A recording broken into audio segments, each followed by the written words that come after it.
Here to discuss the steps that Illinois lawmakers are taking to try and address the sexual harassment problem at the Illinois State House is Senate Republican Caucus Whip Karen McConnaughay of St. Charles, a member of the Legislative Ethics Commission that's tasked with actually investigating complaints of sexual harassment and other ethics issues here at the Capitol. Good to have you on the program. Good to be here.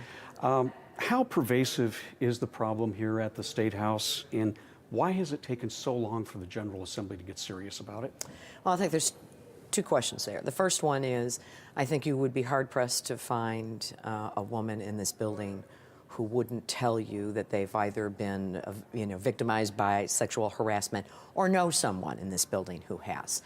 And so that's just the reality. I don't think that we are any different than, sadly, General Assemblies all across the nation. As you watch the news, this conversation is happening in the state capitals everywhere. It's also happening on Capitol Hill. I was just hearing that last night. Right. They're doing a similar kind of thing. Right. I don't think we'd be talking about this if it weren't for what happened in Hollywood, to be perfectly frank. It's been a poorly kept secret around here, and it is pervasive, as we said, not just here in Illinois, but across the country. So this is a long overdue conversation, and I think it's obviously a good conversation, and it's a healthy conversation. So what steps have lawmakers taken this week to try to address this? All caucuses and both sides of the building have come together around some legislation. So a lot of different things happening here, because we also have a problem with our Ethics Commission that kind of overlapped with the discussion about sexual harassment. So between yesterday and today, all legislators are going through sexual harassment training. The Speaker of the House introduced a bill, and it passed in both chambers, a preliminary bill that forces education requirements for not just lawmakers, but also for lobbyists. So it's a preliminary step. And the next bill that was passed was the task force. So the Senate will have a task force, as well as the House will have a task force, both of which will be looking at the best possible policies to educate and develop certainly rules for how we govern and how we behave here in the Capitol. Now, one of the other areas has to do with that actual Legislative Ethics Commission, which has not had a head for some time now. Right. So basically how this works is the four leaders agree to an individual to be put forward to the General Assembly for approval to serve as the Inspector General. We haven't had a person in that role because the four leaders haven't been able to agree to an individual, so we have been without. In the meantime, complaints continue to come in, allegations continue to come in, but without an Inspector General, there's no place for those allegations to go. So they've been literally sitting in a file. This became very problematic because we haven't been telling people that.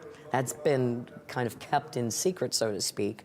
And members of the commission have, and myself included, have been rather irate over the idea that we have not been informed of the 27 allegations that have been sitting in a file and collecting a time period over 3 years. So we have a temporary Inspector General who's been appointed, who has excellent credentials, former assistant federal prosecutor, and the statute of limitations on those things has been extended now so that all 27 can be investigated. Correct. That is correct. But we need to be careful that we don't assume, okay, the work is done here. Right. Because the fact that this even happened in the first place is evidence that the General Assembly is incapable of policing itself. Leaders dragging their feet to get an IG in place is an unacceptable situation. And frankly, people just don't trust that we can police ourselves very well. We really need to start over and create a process that is completely separate from the GA. Now, a little later, you will have an exciting bit of news with several of your colleagues on the Democratic side of the aisle. There's going to be a new Senate caucus, women's caucus. Yeah, a women's caucus over in the Senate. You know, the women in the Senate on both sides of the aisle work pretty well together anyway. We're used to collaboration and trying to get things done in a way that we can move the ball forward. But this whole issue of the sexual harassment and the Ethics Commission has really brought into focus the importance that what we put out there for policy consideration is something that all women together can support. So I think this is a critical, important step for the Senate. I hope the same thing happens over in the House. And we will wait to see what happens with that. Clearly, we are not done with this issue by any stretch. Not by a long shot. Senator, thanks very much for your time. We appreciate it. Thank you.